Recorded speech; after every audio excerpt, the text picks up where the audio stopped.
Hey, what is up, you guys? Just coming in before I actually start this video off. I'm doing this while I'm editing it, but I just want to make a quick clarification that Redon made over on his forums.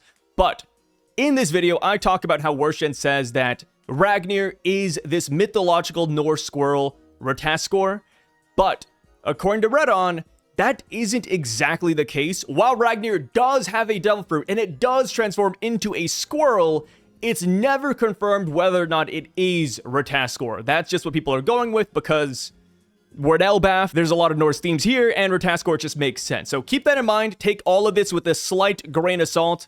But other than that, continue the video, have fun, and thanks for clicking, guys. Ho, ho, ho, ho, ho, ho! Merry Christmas, you guys, and a Happy New Year. We are back with some more One Piece jibber jabber. Yeah, that's right. I don't know what to call this video, mainly because we don't have a lot to go off of. Typically, we have a whole brief spoiler list, 9 or 10 bullet points. We'd yap for a little bit. But this time around, we only have 2 real bullet points coming from Worshen. And they just kind of dropped it over on Twitter, so make sure to check them out. Major shouts to them. But yes, if you're here just for the brass tacks, here you go. Ragnir does have a mythological Zoan devil fruit, and Loki has one as well. He does end up eating Elbaph's fruit. So, as far as what Ragnir is, he is the mythological Norse squirrel. I'm gonna butcher this name. Rataskor? Ratataskor. Ratskor. I definitely do not know how to pronounce this, but feel free to check out the name right here and try it yourself. So yes, Ragnir does have a fruit. That is why it was moving last chapter. And with that, yes, there's a pretty good chance it can possibly talk. So going on to Loki's fruit now, this is more mysterious because we don't actually see it outright in this chapter. It looks like it might be the chapter's cliffhanger even. But Loki turns into a giant serpent-like monster with claws.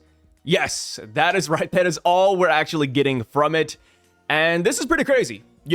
I didn't expect 2 mythological Zoan devil fruits in the same room, but here we go. That's why last chapter, I was like, I don't know, like maybe this hammer ate it, because it's like, okay, what are the chances that 2 mythological Zoans are in a room, brother? But lo and behold, we got it right here. So that is the end of all the real spoilers for this chapter that we have right now, because now I just want to yap about it, right? I was thinking about it. I was like, okay, we only have 2 bullet points, but these bullet points are kind of big. So first up, Ragnir. What is going on with it? Well, I think pretty obviously it probably comes from the Void Century. And this is something people have been bringing up. They're like, okay, Vegapunk current day is the one who pioneered and made the whole weapons eating devil fruits technology popularized.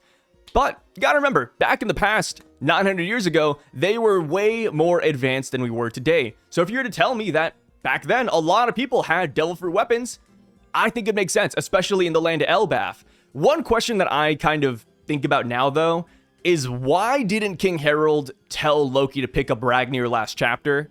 Right? Because he told Loki to eat the devil fruit to defeat him. But he didn't say to pick up Ragnir, right? He saved the picking up Ragnir line for himself when he became possessed by Emu. He was like, oh, I'm gonna eat the devil fruit and pick up Ragnir. It's like, wait. Why didn't he tell Loki to pick up Ragnir? Is there a reason for this? I wonder. So this could tie back to Norse mythology and how Rataskor, let's just say the mythological squirrel. It goes back to Norse mythology where this mythological squirrel is mischievous. Nobody really knows its real intentions based off of what I've read.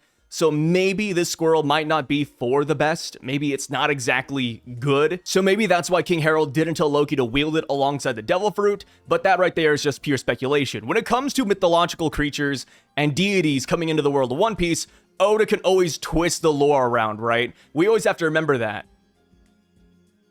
So now, onto Loki's devil fruit. What could it actually be? Is it another Norse mythological creature? Online, I've seen a lot of people, plus Worshen, say that it might actually be Nidhogg, the lightning dragon. And I don't mind it. I do think it was really odd that Oda specified it's a lightning dragon, because it's like, okay, in a lot of games I've played, and of course in Norse mythology, Nidhogg can do a variety of things. They're not just a lightning dragon. So it's like, okay, maybe that was a hint all along. And then one thing that Worshen pointed out, they said that when Ragnir strikes something, we saw a lightning bolt come from the sky. Ragnar doesn't have that power in Norse mythology, so that must have been coming from Loki? Possibly? Unless Ragnir is just already this mythical lightning hammer, and then it also got the mythological devil fruit, but that'd just be a lot, right? Personally, I do like the Nidhogg route a lot, but I wouldn't be shocked if we also just get something brand new for the One Piece universe. Kind of like Sun God Nika. Sun God Nika isn't a thing that actually exists in our world. You could say that Oda took inspirations from other deities and put it into Nika, and that's fine, but Nika itself does not exist. So maybe Loki's gonna be something like that as well. Like maybe something that, you know, takes inspiration from Norse mythology, but it's something entirely unique to the One Piece universe. Would not be shocked if that's the case. And of course, if that were to happen, then Oda can draw a lot of different inspirations when it comes to Loki's appearance, because in this chapter, at least, it sounds like he's gonna look pretty crazy. And I wouldn't be shocked if whatever transformation he does end up having, it matches his eyes perfectly. Because Loki has these crazy Sauron serpent eyes, so him being Nidhogg or just kind of a snake in general, I think does make a lot of sense. Just so the eyes don't look like they're out of place. So whatever Oda's cooking up, I do have faith in that. But we'll see, right? Because all we have, like I said, is a silhouette dash shadow. Oh yeah, I almost forgot to mention this, but one of the main reasons why people believe that Loki is Nidhogg out of everything out there is simply because of Nidhogg's connection to this mythological squirrel. Because in mythology, the squirrel runs up and down the tree, delivering messages between the eagles and the serpent Nidhogg.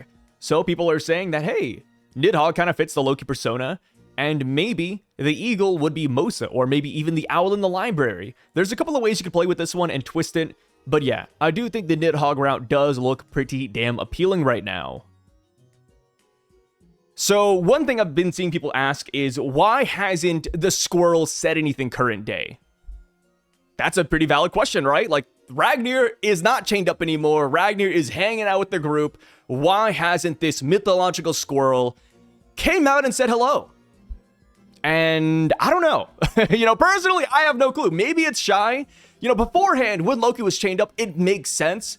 Because if you look at the panels where Loki's tied to the tree, the hammer is also touching sea stone. So there is a really high chance that, yeah, like Ragnir literally could not do anything. They could not transform into a squirrel. They couldn't talk. They couldn't move. They were simply chained up. But now that they're free, I'm surprised they haven't said anything to Luffy, Chopper, which Chopper, hey. Is it kind of racist to say, oh yeah, Chopper and the squirrel, they should get along, right? And also, speaking of getting along, I wouldn't be shocked if this is another potential Joy Boy Nakama. I know it's too early to say that, but so far, Joy Boy has had the silliest of allies. He has a giant talking elephant. He has a giant talking robot. If he also has a giant talking hammer squirrel in his crew, it would be par for the course. Which is funny because when we first came into this arc, a lot of people, myself included, believed that the owl in the library was also a Joy Boy Nakama, and I still like that idea. But maybe right here, we're getting another one, dude. Just give Joy Boy the entire zoo at this point, brother.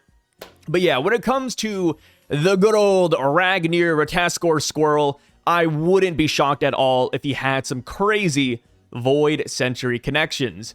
We just gotta really pry it out of him, right? Because he doesn't seem super talkative coming off of what we've seen in the current events. Like, Emu is showing off their demonic hockey, and Rataskor, Ragnir, hasn't said a word yet.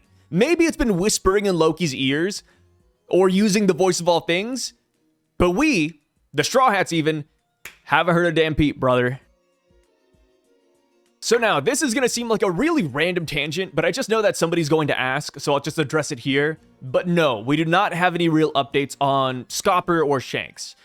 They're still fighting King Harold to our knowledge, and how they're holding up, we have no freaking clue. Of course, when more spoilers come out, we'll have better insight, but as for right now, we are left in the dark when it comes to them. Personally, I think they'll be doing just fine. I don't think they'll be able to beat King Harold, simply because of regeneration, and also because King Harold is an absolute beast right now. Like, you gotta imagine, right? King Harold was clashing with Roxy Zabek, the almost undisputed top one of the verse, and now he has God Knight powers. It's like, yo, yeah, King Harold's going to be a menace. I do not think Shanks and Gabon will be able to beat him successfully. I do think they will have to wait for our boy Loki to show up, which kind of makes you wonder, right? Going back to Loki's line of defeating the God Knights, he's like, oh, yes, I've done it before, but I wasn't able to put it into words. It's like, what happens here? Does the Devil Fruit or Ragnir just non-consensually sucks out his Conqueror's Hockey and spits it out at his opponent? Because I could definitely see that being the case. So now, just to shoe in a little bit of my own agenda, I do like that Ragnir is this mythological squirrel that is deceptive and, you know, mischievous in nature. Mainly because this does tie into a video I made the other day talking about Usopp wielding Ragnir. And it's like, oh, like, how is he gonna wield it? How is that possible? It's like, yo, if it is a mythological Zoan, size manipulation could be a thing, right?